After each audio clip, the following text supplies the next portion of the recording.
Teachers. What is the most ridiculous petty thing a parent had contacted you over? Story 1. I've had a parent complain to me about her child. Her daughter was doing really well, 90 grades and consistent effort in classwork and homework. Me student puts a lot of thought and effort into her work. Mom, she sucks up to you, she wants to do well and be successful. That being said, would like to improve her grammar a bit. Mom, I knew it. She's stupid, doesn't do anything. She will fail me, I know, just needs a little more rigor in this department. Mom, she's such a disappointment. And every once in a while I'll just get a complaint from her complaining to me about her child, WTF. Her kid's a joy, and I've been so much nicer to her since I met this lady. Edit formatting. Whoops. Thank you all for your kind words. This student is being helped by our fabulous guidance department. I take care to affirm her effort whenever possible and assure her that she's doing great. It may not offset the negativity her mother imposes on her, but the other teachers and I will make sure she doesn't doubt her ability to do well. To everyone asking if this family is Asian, they are not. They are immigrants from a poor Eastern European country where the parents did have to bust and sacrifice to get here, and they expect their efforts to be repaid in their children's successes. This is not purely because the mother is a narcissist. I don't know that much about her to claim that, but a more complex issue that other children of immigrants can relate to. Story 2. I had a parent complain because I played a CD of classical Persian flute music one day in class. The class was World Languages and Cultures, and I played a different CD from around the world every day as they came into class. They thought I was sympathizing with terrorists and should only teach American stuff. Story 3. I gave the kid a D on a homework. Parent contacted me to complain that I was picking on him, even though the parent agreed that most of the answers that he gave were wrong, but I should have cut him some slack. Story 4. I used to teach phonics basic reading skills to kindergarten-age kids. One parent came in after class, irate, and demanded to know why I had taught the Irier diphthong before the OIOE diphthong. He didn't want his kid to be able to read the word girl before being able to read boy.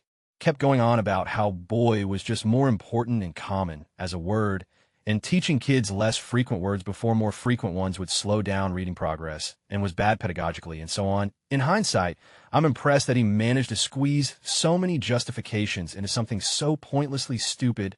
Story 5. Obligatory, not a teacher, but an assistant school counselor. We had a furious parent call us several and accuse us of turning her son gay.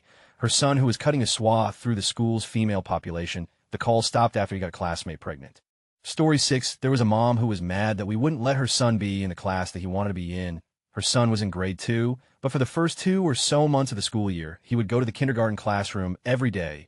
We're not a big school, so there's only one grade 2 class. Developmentally, there was no reason he should still be in the kindergarten class. He just kept going there because he liked the toys better, and when he was in there, he would make fun of the younger students because he was older and smarter than the rest of them and would hit them if they were stupid.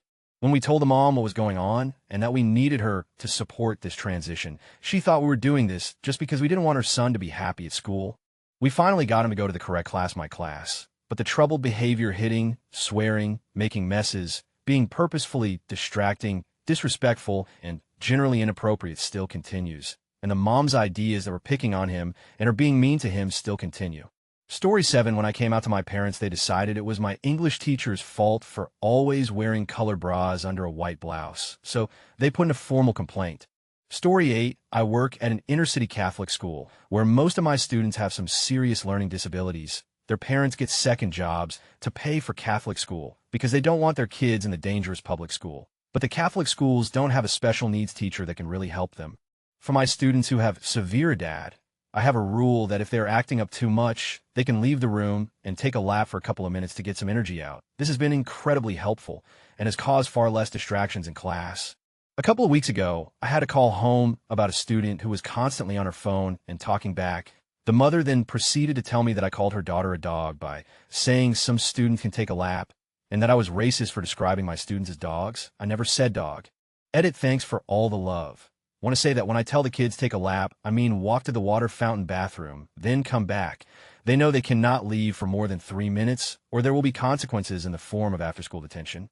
It may seem counterproductive to have students leave a class and waste learning time, but I would rather have those students take 3 minutes than distract other students for the entire period. I'm also a first-year teacher, so I still have a lot to learn. Story 9. Moving students. When I taught high school, I moved seating arrangements about once a semester, keeps them on their toes, forces them to work with other students, and breaks up some of those talkie groups we tend to get. Every time it happened, I got calls about, how dare you move my baby? He wants to sit next to his friends. Your child does more talking than work. He needs to be away from his friends. My little girl needs to sit in the front row. Otherwise, she won't pay attention and get all as, your kid is fine in the second row. She's focused and learning.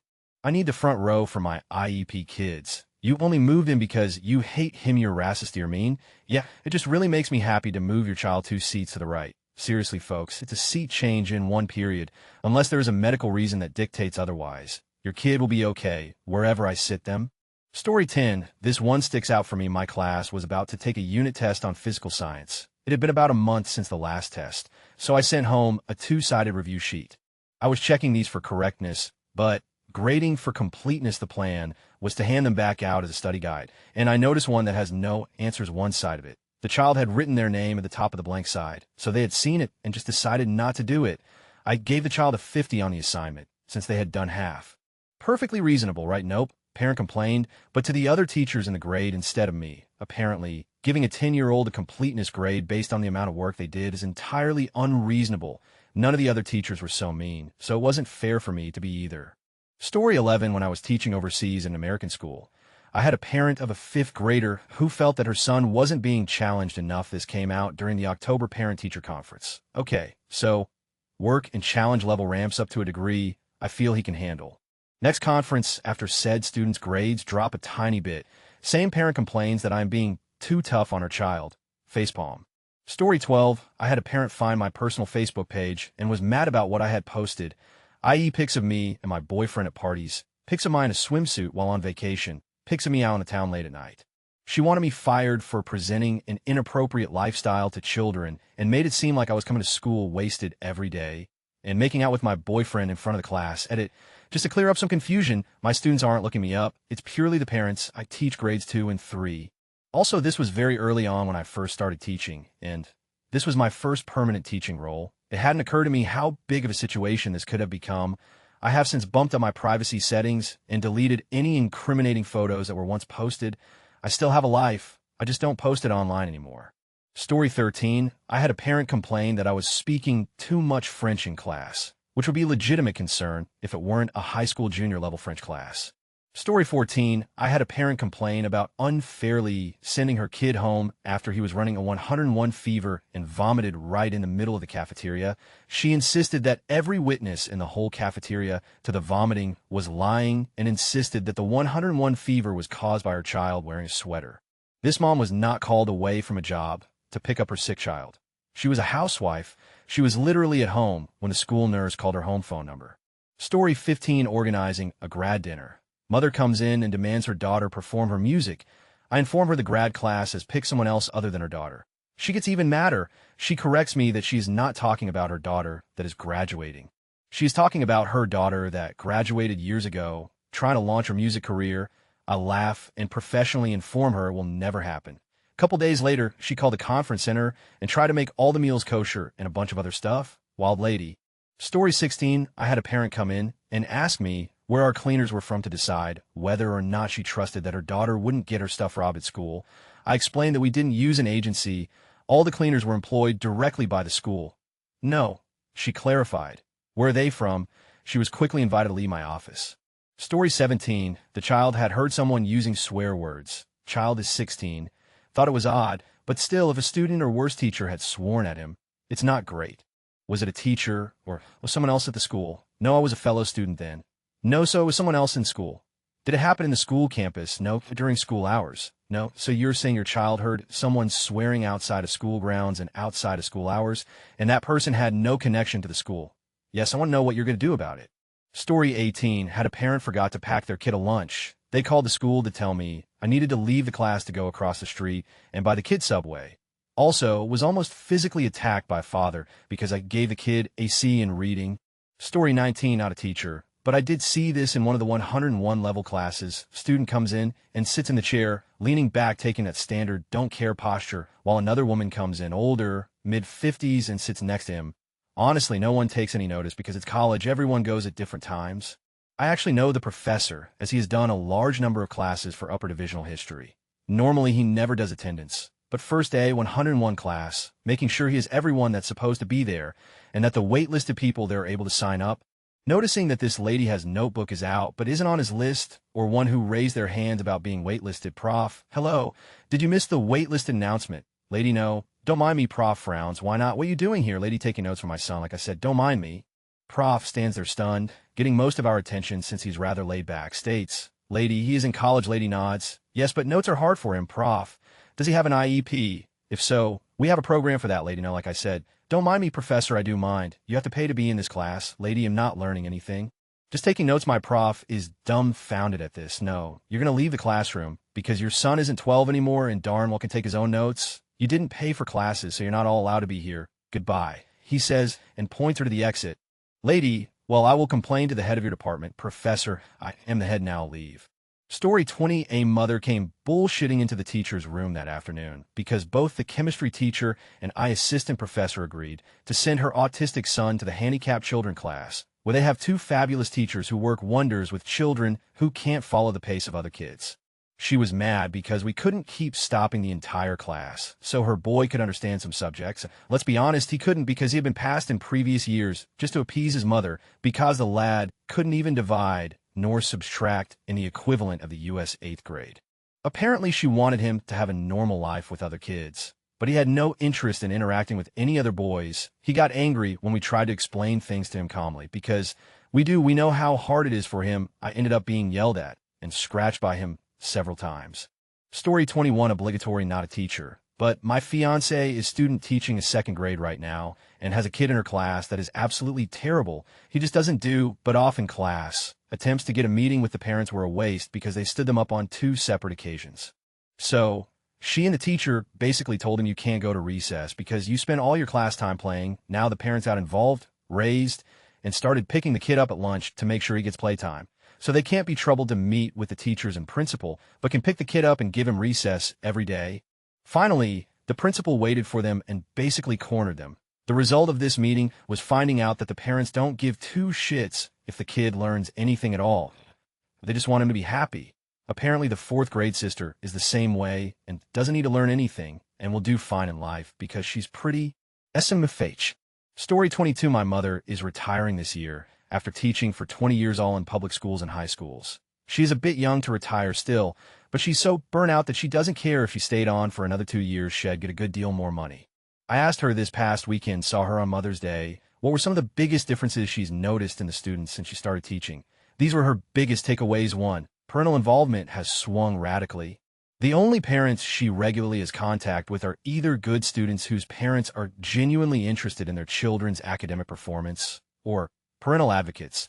These are parents who are 100% supportive of their children, usually for all the wrong reasons.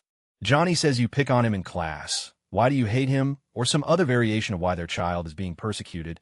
On Reddit, we would call these parents the I want to speak to your supervisor. There's always an excuse for why their child does poorly in school, and it will never be the child's fault. The teacher doesn't like him, the other students pick on him, the material's too hard for their grade level, and so on, and so ad nauseum. They will badger, threaten, and cajole for their child's grade, further driving home the lesson that precious little Johnny isn't responsible for anything, and everything bad is someone else's fault too. The push to run education like a business has taken a dark turn in public schooling. Everything has a cost, and it can be trimmed. Think of the school employees like the front-end employees at a retail store, and the administration as the corporate office. The teachers, custodians, counselors, all are on the front lines and interact with the customer every day, and as such have a pretty good idea of what the customer needs. The superintendents, auditors, and advisors all sit in their administrative office and fret about numbers, enrollment, and budgets. They have a limited comprehension of what the needs of the customer are, but are the ultimate decision makers. Both sides are convinced the other is mismanaged and full of idiots. But the most petty thing she encountered was a parent who didn't want my mother to teach the kite runner to seniors because it encourages terrorism. Story 23, just so many things. But from the last week, a parent emailing to tell me it was unacceptable for me to grade her son's paper as 1 day late, and she would be happy to call a meeting with the principal if I were to object to fixing this. The kid's paper was actually 5 days late, and I was trying to save his by giving him only the 25 off for 1 day late.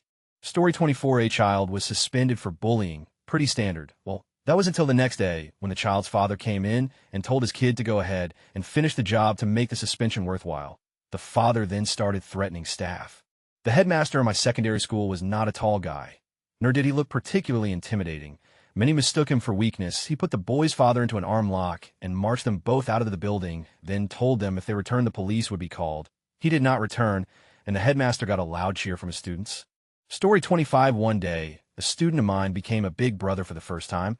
My class made cards for his mom and dad, welcoming their new baby boy to the family. I received a message from a parent stating that we shouldn't have mentioned the baby boy because the baby may not identify as a boy. Story 26. My wife played various videos about motivation and school. Bill Gates, Steve Jobs, and other famous people. She also played a video of President Obama addressing students. Nothing political, just generic do-well stuff. Parent who has never once been involved in their kids' schooling decided that playing the Obama video was too much, and that is what got him to come to school to complain. Story 27 didn't happen to me, but it did to a co-worker of mine. We had a girl in the 3rd grade come in wearing a not booty shorts. You could see everything when she bent over. We called mom, and she put up a fuss, but came and picked her up, brought her new shorts. I can't remember, which the next day, we happened to send home a spring warm weather reminder of dress code policy, and this mom thinks that we sent the flyer to her, and her alone. No ma'am. We sent that to everyone. Story 28. I had a parent complain that all my rules are the reason her daughter acts out in my classroom. Basic rules like clean up after yourself and put on shoes after rest time. Her mom sees no reason for me to have these rules and thinks him horribly strict. Story 29 for the teachers answering on here. Do you think the parent contacting has increased with the advent of texting and email? My girlfriend coaches HS softball and gets texts and emails from parents all the time complaining about the dumbest, like whether the volunteer stat lady is doing the stats right, or if the freshman starting pitcher can get more at-bats and blowouts, etc. I always feel like a lot of these requests would never be made if they had to be done on the phone or face-to-face. Story 30. I wasn't contacted. This was during a parent-teacher interview. A mother said that she was concerned that her daughter was failing. So I explained that although I thought her daughter was capable of passing, she would have to put in more work at home. She hadn't completed any homework assignments. I then spent the rest of the interview getting ranted at about how I wasn't allowed to suggest what she should spend her home time on and how I should focus on teaching her daughter more than the rest of the class during lessons just because she was struggling. I politely explained that I couldn't do that because that wouldn't be fair on the rest of the class. The mother then stood up in the middle of the hall and yelled, "You are the worst teacher ever. I am going to the principal and you'll be fired." Story 31. Their child wasn't in a group picture from a field trip. Even though their child wasn't at school that day, I clearly didn't like his child and made him sit out of the picture. He insisted that his child was there because his child got a sticker from the place we visited. Well, surprise, your child got a sticker because I went out of my way to get him one since he wasn't there, and here, have a look at my attendance book to prove that you didn't send your preschooler to school that day. Story 32. A colleague had to sit through a 45-minute meeting with a parent and the head of department, with the parent claiming she hated the child because he was a farmer and she was a militant vegan who was opposed to him and wanted him to fail. Colleague is intermittently vegetarian, and it doesn't really come up in math lessons. Story 33. My mom teaches elementary school, and in an attempt to relate to children, she has the minion theme going on in her room. It's a running joke that she is the queen, and they are her minions. She had a parent complain saying how dare she call his child her minion, and saying that it was promoting slavery. Story 34. Music teacher had a concert one night. Snowed half an inch. Parent called and said they weren't risking their child's life for a measly singing festival. We get feet of snow on the daily. Story 35. A parent once contacted my principal when she called her daughter in the middle of my class to just check in, and I took the phone away mid-convo. Dared to speak with her about the importance of not interrupting her daughter's learning time just to say hi, and then hung up and kept the phone until the end of the period. The girl was mortified, and I never saw the phone again. My principal shook my hand. The parent refused to respond to any of my contacts about her kid's progress for the rest of the semester.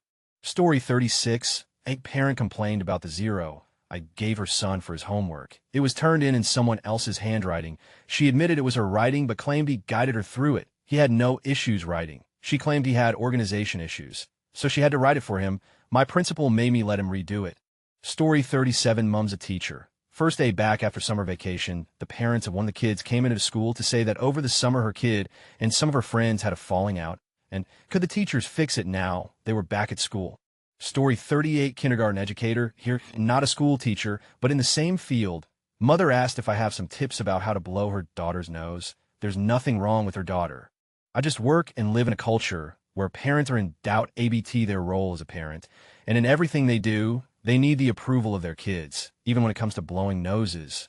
Story 39 at parent-teacher conferences. You're always asked what's the problem or issue. Sometimes I just want to say, honestly, your kid is just a lazy POS who doesn't do anything, and I can't fix that. We call that job parenting. Story 40 peak helicopter parenting. A student's parent emailed me to see if their kid was attending class and if they were paying attention. This was a university general education class, and per FERPA regulations, U.S. student privacy laws, I couldn't tell them anything. Story 41, my mom was a kindergarten teacher, and she had one student who didn't feel comfortable using the bathroom. When his father contacted my mom, he said, "Can you hold it for him? His mom always does." Story 42, wife is a teacher. Last year, a parent called the principal because the mother said my wife untied her kid's shoes before recess because she was mad at the kid. Story 43, I had a student miss about 30 classes. She was angry that I failed her daughter for a participation-based class. My chair and I both warned the girl at midterms that she wouldn't pass if she missed even one more day. She didn't show up to the next 3 classes. The mother went to my chair at the end of the semester to complain. Chair said she missed too many days. It was very clear why she failed, as not only did she lose participation points, but she missed a ton of class assignments she wasn't there for. They then proceeded to walk into an exam. I was proctoring to try to confront me about it. I just said they needed to leave. They went to the dean, and I didn't hear a word from either of them after that. Story 44, not a teacher, but my mom is a teacher for nursery, kindergarten-age kids. A few weeks ago, this kid went on a little rampage and was ripping the other kids' work off the walls and shouting at the teachers. My mom told him off and took him to the head teacher's office and told him that what he did was wrong and obviously not nice to the other kids. The next day, my mom was called to the head teacher's office, and the parents had come in to make a complaint about my mom because apparently she had embarrassed their son and made a big deal out of nothing. My mom is the nicest person ever, and this upset me so much. So many parents think their kids are little golden children who are perfect and could do no wrong. So blame teachers for doing their job and trying to make sure their kids don't grow up to be repulsive human beings. The good thing is that the head teacher basically told the parents to off and defended my mom. They were pretty much laughed off the premises, served them right for being bad parents. Story 45, not a petty parent, but I have a petty teacher story. I was called into school because my 7-year-old son had been graffitiing the school walls. Fair enough. I had to figure out how to punish him for that. So I asked if it had been made to clean it off yet. Teacher replied no. She hadn't been able to find it. Something didn't quite gel at this point. So I asked how she knew he was writing on walls. Teacher replied that she caught him red-handed. So why can't you find a writing for him to clean off? Because he was using invisible ink. Yes, I got called into school because my 7-year-old wrote on a wall with invisible ink. Story 46, obligatory, not a teacher. Boo it. I work for a local computer shop, and we're located less than a half-mile drive from the school in the center of the city I live in. Every once in a while, we'd get a call from the tech support guy there with a semi-advanced question, or simply something he doesn't know. The school got acquainted with us well enough that either me or my boss, the only 2 people who work there, would sometimes be called in as sort of subs for their tech guy. The board knew us, administration knew us, and I became really close friends with the single janitor foe this entire 1K kid high school. Told the dude, I have a huge respect for his work. MD, we each split some leftover cheeseburgers from the cafe. I digress. This is just a little background. I was substituting for their tech and got a call from an irate mother about her child. I was really curious at first, but then the principal comes in and signals me to hang up now. I keep listening though. Apparently her kid got a 79 on a test, and she wanted him to retake it. As lenient as this school is, it was a state test, and I knew that. I went to this school. My explanation didn't appease her to the slightest. She begins screaming as high-pitched as she can. You know when you walk into a daycare center, a little bratty girl walks up to you and screams for no reason at all. That kind of screaming, but I could tell she was trying to enunciate words. I sat there shocked. I had my phone volume at 1, and the principal was able to hear it from a good 8 feet away, clearly as a speaker. He leans up a guy, SD the wall, and at this point, we're waiting for her to stop screaming constant slurs. It suddenly ends, and I can hear her out of breath on the other end, panting like a dog, but wheezing like a pig getting slaughtered. I give a good 10-second pause and ask, would you like fries with that? A slur comes put to the phone, and she screeches, no enunciation, no attempts, no vague dictation, a loud, piercing screech which permanently damaged the phone's speaker permanently. Then a click. We never laughed harder in our lives. In his words, thank God you don't work here, or I'd have to fire you. All because the kid got a 79. Story 47, when I taught a younger age group, I sent a student home for being all sorts of disruptive, distracting others, cursing at me. threatening other students, the whole 9 yards. His mother called me not only to complain that ID removed him from class, but to complain that ID done so at 1:45 p.m. as opposed to 2:30 p.m., which would have fit her schedule better. Mom, listen. Story 48. I've been saving this one. Two of my students, a girl and a boy, absolutely hated each other and started arguments over little things every day. She was making a birthday card for her dad and ticked him off somehow, so he ripped the card in half. The next day, I get a phone call from her dad demanding that the boy make him a new birthday card.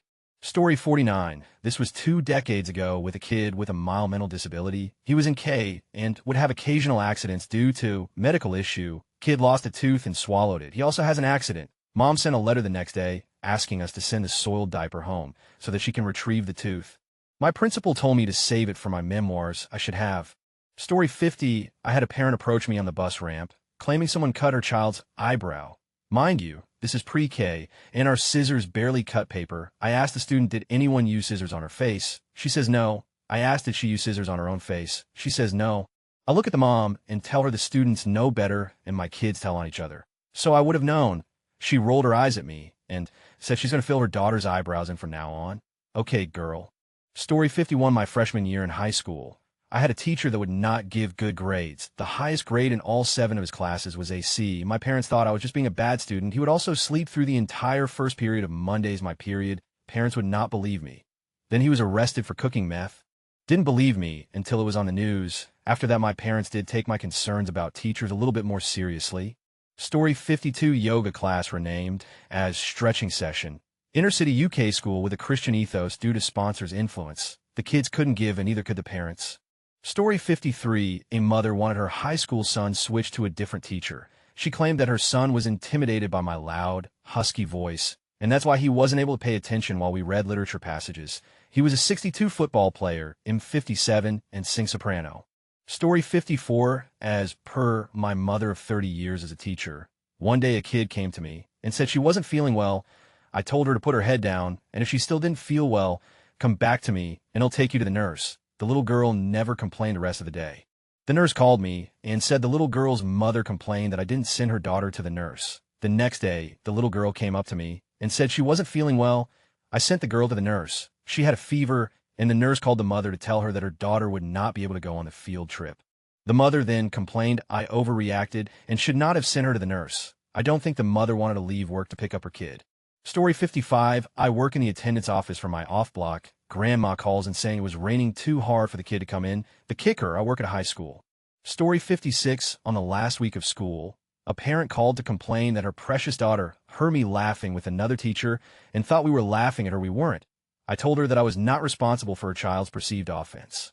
Parent proceeds to yell at me for 45 minutes about how she has never liked me and has had issues with me all school year. I simply said, well, it's a bit late to tell me about it now. I hope you have better luck with next year's teacher. Story 57. Special ed teacher here. I had a student that would have accidents, and the mom told me to make sure we cleaned out all the poo and rinsed skid marks before sending them home. Do I look like a laundromat? She wouldn't allow pull-ups either, even if the kid had multiple accidents in a day. I can't even imagine the difficulty of having a child with special needs, but she was nuts. Story 58. I had a girl in my class with a horrible history of abuse. Because of that, her social skills are way off. Another kid in my class asked her, have you ever sucked? Very loudly in the middle of class, and of course the girl answered. I pulled the question asker into the hallway and told her how inappropriate and appalling her behavior was and sent her to the office. Her mom contacted me and yelled at me for 2 minutes straight about how I was racist and picking on her daughter and how she knows I'm racist because the girl answered the question and I didn't yell at her. Then the mom hung up on me. It was all very odd. Story 59. When kids are little, they're always talking about their birthday parties. I had a mom call and demand to know why her daughter wasn't invited to my son's birthday party. My son wasn't even having a party. Story 60. I had a student plagiarize an entire paper from different websites. When he obviously failed, the parents freaked out on me and said that he could not have plagiarized because they helped him write the paper. So, essentially, they admitted to helping him plagiarize. Story 61. Not me, I'm a first-year teacher, so I don't have that many stories yet. But another teacher in my school, she refused to accept work from a student that was about 3 weeks late. The parent called a PTC because by not accepting her work late, she made her daughter sad, and her daughter came home from school crying. This was the policy of the teacher. It wasn't like she specifically wouldn't accept late work from that student. We teach high school. Not the worst thing on here, but still pretty ridiculous.